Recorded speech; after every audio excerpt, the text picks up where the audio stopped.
आइए हम जान लेते हैं कि एक सुकोमल से दिखने वाली कन्या कैसे माँ बन गई। शारीरिक रूप से उन्होंने किसी बच्चे को जन्म नहीं दिया, फिर भी एक 80-90 साल का बुजुर्ग भी उनके सामने आकर कैसे उनको माँ बुलाता था।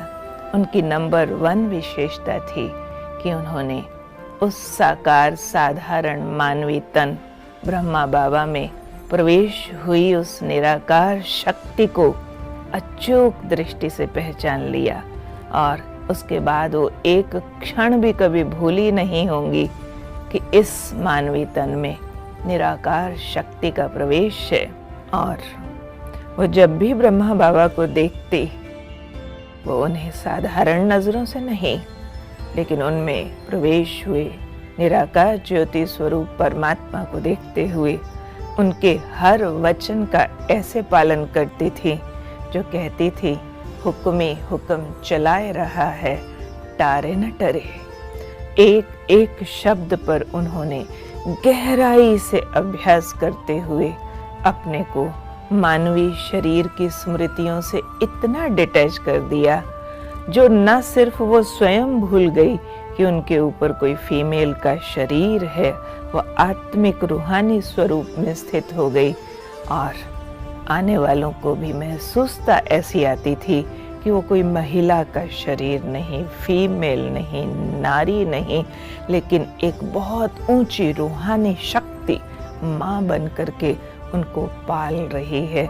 ऐसी फीलिंग उनकी रूहानियत की शक्ति के कारण आती थी, ना कि जिस्मानी कोई हाव भाव सिर्फ शारीरिक माँ वाला था।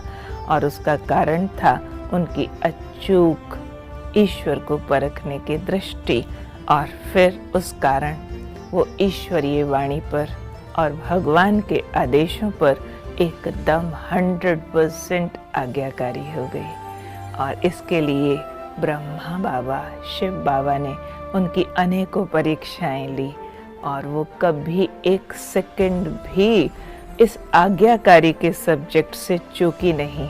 जैसे एक बार माउंट आबू हेडक्वार्टर में आया हुआ एक ग्रुप 15-20 भाई बहनों का बाबा से विदाई लेकर के वहाँ से जाने लगा। वो जा रहे थे और उनको जाता देखते हुए भी ब्रह्मा बाबा ने जगदम्बा सरस्वती, जिन्हें वो प्यार से बच्ची भी कहते थे, उन्होंने कहा, जाओ बच्ची, इनके लिए हलवा बनाओ। और मम्मा बड़े प्यार से किचन की तरफ हलवा बनाने के लिए चली गई और मम्मा किचन में गई और वो ग्रुप बाबा से विदाई लेकर चला गया। कितने भाई बहनें किचन में जाकर के पहुँचे और मम्मा को संदेश सुनाने लगे, मम्मा वो पार्टी चली गई, आप हलवा ना बनाइए। मम्मा ने जवाब दिया, मुझे तो बाबा ने बनाने को बोला है। एक आया, दूसरा आया, तीसरा आया, परंतु मम्मा हलवा बनाती रही। बाबा भी आकर के पहुंचे, हाँ बच्ची, हलवा बनने में कितनी देर है। तो भी मम्मा ने ज़रा सा भी ये जाहिर नहीं किया कि जिस पार्टी को देने के लिए आपने हलवा बनाने को कहा था, मैंने तो सुना है वो पार्टी चली गई, ऐसा भी जाहिर नहीं किया। हलवा बन गया। बाबा ने कहा, डब्बे में डाल दो, डाल दिया गया। थैले में डाल दो, डाल दिया गया। बाबा ने एक भाई को वो हलवे का डब्बा पकड़ाया और कहा, जाओ बस स्टैंड पर हलवा दे के आओ। भाई बस स्टैंड पर गया और जाकर देखा कि बस अभी चली नहीं थी और उनको मातेश्वरी जी के हाथ का बना हुआ वो पवित्र हलवा प्रसाद प्राप्त हुआ। वो इतने रोमांचित हुए, सबकी आंखें आंसुओं से भर गई।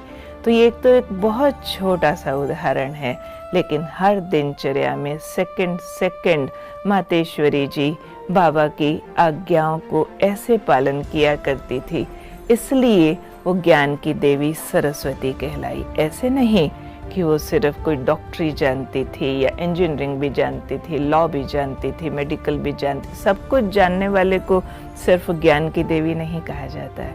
लेकिन सर्वोत्तम ज्ञान है अपने अभिमान का त्याग करना और ईश्वर की बुद्धि के आगे अपनी बुद्धि को सरेंडर कर देना। इसमें वो नंबर 1 चली गई, इसलिए ज्ञान की देवी जगदम्बा सरस्वती कहलाई।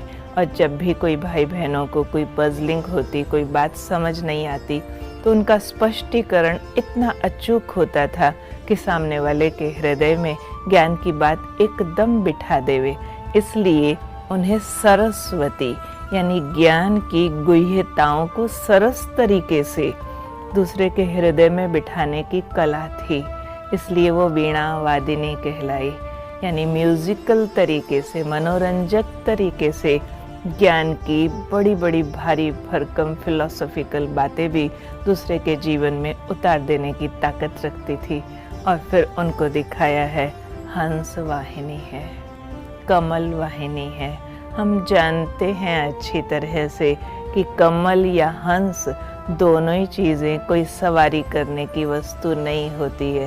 हंस तो बड़ा कोमल सा पक्षी है, कमल छोटा सा फूल है, कहाँ किसी मानवीय बोझ को अपने ऊपर स्वीकार करेंगे। लेकिन दोनों ही सिंबॉलिक है। कमल का फूल कीचड़ में डिटैच रहता है, खाता कीचड़ है लेकिन प्योर होता है। ऐसे ही हंस को भी नीर क्षीर विवेकी कहते हैं। कंकड़ और मोती में से मोती चुगने की क्षमता रखने वाले को हंस कहते हैं। तो मातेश्वरी जी भी हर एक मनुष्य के जीवन से गुण रूपी मोती चुगने में एकदम सक्षम थी। एक छोटा सा उदाहरण सुनाती हूँ। वो भी एक परीक्षा ली थी बाबा ने मातेश्वरी जी की, और उनको एक बार कहा कि मम्मा एक ऐसा काम करो कि जितने यहाँ भाई बहनें रहते हैं, यज्ञवत्स उन्हें कहा जाता था, ब्रह्मा कुमार कुमारियाँ, इन सब में कौन कौन सी कमियाँ अभी बाकी हैं जो इन्हें निकाल लेनी चाहिए। मम्मा उनकी आप एक लिस्ट बना करके मुझे देना। और मम्मा की हमेशा की आदत थी, बाबा जो कहे जी बाबा, हाँ जी बाबा कहकर सिर्फ करने लग जाती थी, क्वेश्चन नहीं करती थी। परंतु मम्मा की एक दूसरी स्पेशलिटी थी कि मम्मा कभी किसी का अवगुण वर्णन नहीं करती थी। उसके बजाय सबके गुण देख करके उस अनुसार उनको चलाती थी। आज जो काम बाबा से मिला था वो मम्मा की पर्सनैलिटी से कॉन्ट्राडिक्टरी था।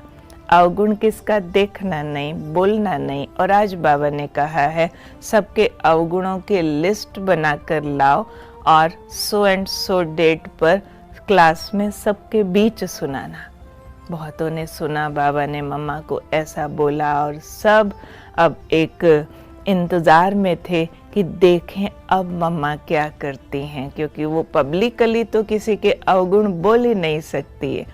तो 7 दिन बाद अचानक क्लास के बीच ही बाबा ने मम्मा को बुलाया, बच्ची आपको एक काम दिया था, किया है? मम्मा ने कहा जी बाबा। अच्छा आओ, सामने आओ और सुनाओ सब बच्चों में कौन कौन सी कमियां बाकी हैं जो उन्हें निकाल लेनी चाहिए। तो मम्मा सामने आई, एक बच्चे का नाम लिया और नाम लेकर के सुनाने लगी, ये बच्चा इस बात में बहुत अच्छा है। 8-10 उसकी अच्छाइयाँ सुना करके फिर एक छोटी सी कमी सुना दी, छोटा सा आलस का संस्कार है, अगर ठीक कर लेवे तो बहुत आगे बढ़ सकता है। वंडरफुल तरीके से मम्मा ने बाबा की बात भी मान ली, उसका अवगुण भी सुना दिया, पर इतने सुंदर तरीके से सुनाया, उसके इतने सारे गुण पहले सुना दिए जो सुनने वाले का दिल करे कि जैसे ही मम्मा कह रही हैं बस ये वाली कमी बाकी है, इतनी अच्छाइयाँ सुनने के बाद तो कोई भी उसको निकालने के लिए तुरंत तैयार हो जाएगा। तो ये थी गुणों की खान, गुण चुनने वाली, गुण चोर मातेश्वरी जगदम्बा सरस्वती, ज्ञान वीणा वादिनी, हंस वाहिनी। नहीं तो आप विचार करिए, जो देवियों के चित्र दिखाए हैं, इतनी भुजाएं हैं और विचित्र सी सवारियां हैं, वो प्रैक्टिकली उन्होंने कभी कुछ तो किया होगा जो इतना उनका ऊंचा यादगार बना है। नहीं तो सोच कर देखिए, कहीं शेर सवारी है, कहीं पर गाय की सवारी है, और कहीं पर इस तरह की कमल और हंस जैसी विचित्र सवारियां हैं, तो इनका व्यवहारिक जीवन क्या रहा होगा। तो आज व्यवहारिक जीवन की दास्तान सुना रहे हैं एक ऐसी हस्ती की जिसके लिए लोगों को शायद ये लगे कि हार्ड मास के शरीर में इतनी भी कोई महान विभूति हो सकती है क्या। सामने आने वाले नौजवान पुरुष भी, अगर मातेश्वरी जी उस समय 25 वर्ष की हैं और सामने उनके कोई 40 वर्ष वाला, कोई 18 वर्ष वाला भी सामने आता है, तो आकर के उन्हें फिज़िकल फीलिंग नहीं आती, वो माँ कहते हैं। और मातेश्वरी जी अगर अपने पवित्र हाथों से उनको कहीं छू देती हैं तो उनको ऐसा लगता है कि मैं एक छोटा सा मासूम बच्चा अपनी माँ की गोदी में खेल रहा हूँ। उनके स्पर्श में इतनी ताकत थी, कैसा भी पातक, चातक, घातक, पापी दृष्टि वाला भी उनके सामने आया चरणों में गिर जाता था और माँ माँ कह करके आंसू बहाने लगता था।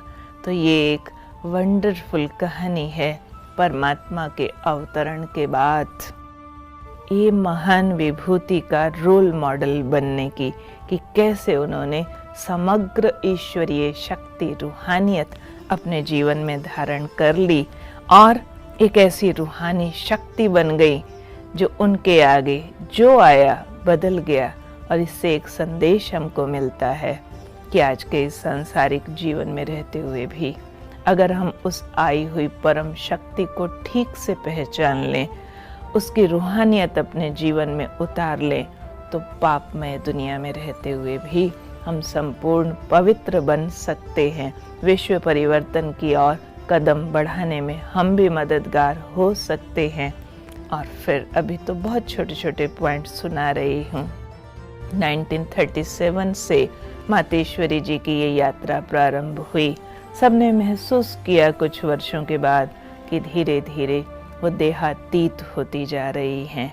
सेवाओं में नंबर आगे लेकर के वो अपनी संपूर्ण अवस्था तक पहुंच रही हैं। कई बार तो पूरी पूरी रात छत पर बैठी देह से डिटैच होकर के रूहानी अवस्था में एकाग्र होकर बैठी रहती थी। वो महानतम तपस्विनी थी। उन्होंने अपनी कर्म इंद्रियों को साध लिया था। दिन भर स्थूल कार्यों में भी मददगार बनी रहती और सूक्ष्म ज्ञान वीणा भी उच्चारण करती और देह से डिटैच होने की भी प्रैक्टिस करती और एक एक को मिलकर के अपनी रूहानियत का संग भी देती। 1964 में जब उनका शरीर एक बीमारी के दौर से गुजर रहा था, जबकि डॉक्टर ने उनको कंप्लीट बेड रेस्ट बोल दिया था, उसके बावजूद भी मम्मा ने अपनी तपस्या की दिनचर्या छोड़ी नहीं। और 24 जून 1964 का वो दिन, जबकि माउंट आबू मधुबन के बगिया में अंगूरों के गुच्छे लटक रहे थे, मम्मा के हाथों से सींचे गई वो अंगूरों की बेलें, अनेकों भाई बहनें पहुँचे हुए थे। मम्मा का शरीर अपने अंतिम सांसें ले रहा था। उस समय भी मातेश्वरी जी अपनी पावरफुल रूहानी दृष्टि से देह से डिटैच होती, एक एक भाई बहन को, यज्ञ वत्स को अपने हाथों से वह अंगूरों का प्रसाद टोली देती रही। उनको दृष्टि से रूहानियत के आकाश की ओर ले जाती रही और ऐसे एक एक को नज़रों से रूहानी ताकत देता वो पंछी देहातीत हो गया। देह छोड़ करके वो देह से उड़ गई। हम ये नहीं कहेंगे कि आज मातेश्वरी जी हमारे बीच नहीं है। ये वही दुर्गा है, वही काली है, वही वैष्णो है, वही सरस्वती अम्बा है, जो आज भी प्रकाश के शरीर से, दिव्य संपन्न संपूर्ण स्वरूप से न सिर्फ प्रजापिता ब्रह्मा कुमारी ईश्वरीय विश्वविद्यालय को आज भी संभाल रही हैं। हम कहते हैं वो हमारी फर्स्ट एडमिनिस्ट्रेटर थी, ना सिर्फ फर्स्ट एडमिनिस्ट्रेटर, लेकिन माँ तो सदा माँ रहती है। वो आज भी इस संस्था को अपनी शक्तियों से चला रही हैं। लाखों लाखों भाई बहनें जिन्होंने इन आँखों से उनको देखा नहीं, आज भी कहते हैं मेडिटेशन करते मम्मा आ गई थी, हमारे सिर पर हाथ रख के गई, हमें दृष्टि दे कर के गई और मम्मा ने हमारे सारे पाप हर लिए। मम्मा ने मेरे थॉट को नेगेटिव से पॉजिटिव कर दिया, मेरी बात का जवाब दिया, मुझे मदद किया, मुझे माँ की फीलिंग आई कई ऐसे भाई बहनें आते हैं जिनको अपनी शारीरिक माँ नहीं होती है, लेकिन मम्मा की फ़ोटो को देखते ही मेडिटेशन में उनकी फीलिंग लेते ही कहते हैं हमें तो माँ मिल गई, हमें तो माँ मिल गई। बेशक मंदिरों में उनकी मूर्तियाँ सजे धजे रूप में पूजी जा रही हैं, कहीं लाल साड़ी के रूप में, गहने और मुकुट के रूप में सजी हुई, लेकिन वो तो गुणों से सजी हुई थी। वो तो सादगी की मूर्ति थी और उनके उन गुणों को श्रृंगार के रूप में दिखाया गया है, शक्तियों को हथियारों के रूप में दिखाया गया है। उन्होंने सब समस्याओं का समाधान किया, तो इसलिए शेर के ऊपर बैठा हुआ दिखा दिया है।